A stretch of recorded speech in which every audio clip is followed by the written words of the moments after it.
সম্প্রতি এবিপি আনন্দে এক্সক্লুসিভ সাক্ষাৎকারে প্রথমবার মমতা বন্দ্যোপাধ্যায়ের সততা নিয়ে প্রশ্ন তোলেন বুদ্ধদেব ভট্টাচার্য। দুর্নীতির কথা না বলাই ভালো বেশি। আমি সেসব নিয়ে আমি ঘাঁটি না কাউকে, কিন্তু এরা প্রত্যেকে নিজেদের মুখ দেখুন, তারা নিজেরা এক একজন কি কত সম্পত্তির মালিক ছিলেন, এখন কত সম্পত্তির সব মালিক। এরপরই রাজ্য রাজনীতিতে শোরগোল পড়ে যায়। বুদ্ধদেবকে পাল্টা আক্রমণ করেন ফিরহাদ হাকিম। পাগলে কিনা বলে, ছাগলে কিনা খায়। কিন্তু তাতে গুরুত্ব না দিয়েই রবিবার শহীদ মিনারের সমাবেশ থেকে তৃণমূলের মন্ত্রী বিধায়কদের একাংশের বিরুদ্ধে উৎসব পুজোর নামে তোলাবাজির অভিযোগ করেন বুদ্ধদেব ভট্টাচার্য। আর এরপরই সোমবার প্রাক্তন মুখ্যমন্ত্রীর বিরুদ্ধে আক্রমণ জোরালো করলেন পার্থ চট্টোপাধ্যায়। সততা নিয়ে সরাসরি নিশানা করলেন বুদ্ধদেব ভট্টাচার্যকে। মুখ্যমন্ত্রী থাকাকালীন আরণ্যক বলে যে এনজিওটা হয়েছে, যাতে আপনার কন্যা সরাসরি যুক্ত আছে, তার ফুলে ফেপে ওঠার কাহিনীটা প্রকাশ করুন। ফের প্রশাসনিক সভা থেকে পঞ্চায়েত ভোটের প্রচার। সোমবার ভাঙড়ের সরকারি সভা থেকে পঞ্চায়েত ভোটে তাদের সাহায্য করার জন্য সাধারণ মানুষের কাছে আহ্বান জানালেন মুখ্যমন্ত্রী। এদিন মমতা বন্দ্যোপাধ্যায় বলেন, পঞ্চায়েত নির্বাচনে আমাকে ভালোভাবে সাহায্য করুন, উন্নয়ন কিভাবে করতে হয় দেখিয়ে দেবো। এদিন সিপিএমকে কড়া ভাষায় আক্রমণ করেন মুখ্যমন্ত্রী। তার অভিযোগ, তিনি যখন হিংসা বন্ধ করে রাজ্যকে উন্নয়নের মধ্য দিয়ে এগোনোর চেষ্টা করছেন, তখন সিপিএম হিংসা ছড়াচ্ছে।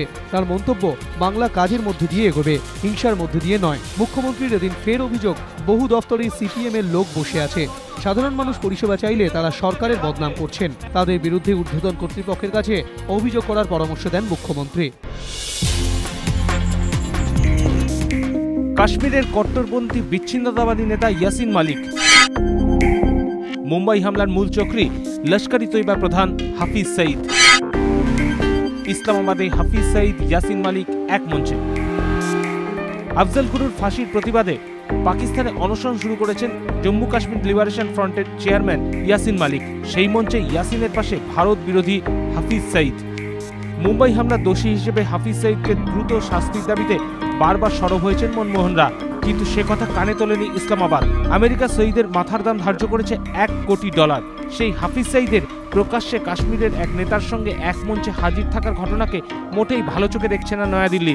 ঘটনাটিকে দুর্ভাগ্যজনক বলেছেন কেন্দ্রীয় তথ্য সম্প্রচার মন্ত্রী। जेल में सुरंग? क्या हो गया? क्या कहा? हमारी जेल में सुरंग? तो यहाँ से एक सुरंग बनने वाली है। बहुत अच्छे। हाँ, ये क्या?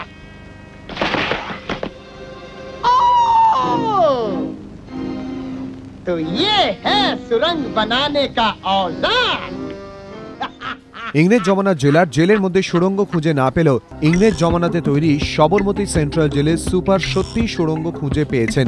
জেল কর্তৃপক্ষ জানিয়েছেন, আমদাবাদ ধারাবাহিক বিস্ফোরণের ঘটনায় অভিযুক্ত 14 জনকে যে ব্যারাকে রাখা হয়েছে সেখানেই একটি 18 ফুট সুড়ঙ্গের হদিশ মিলেছে।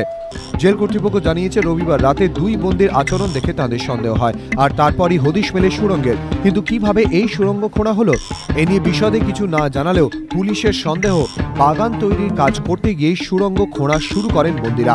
বাগান থেকে সুড়ঙ্গে ঢুকে জেলের বাইরে বের হওয়ার পথ। প্রাথমিকভাবে পুলিশ মনে করছে কোনো কাঠের টুকরো ও রাতে খাওয়ার জন্য যে প্লেট দেয়া হয় সেই সবই ব্যবহার করা হয়েছে সুড়ঙ্গ খুঁড়তে।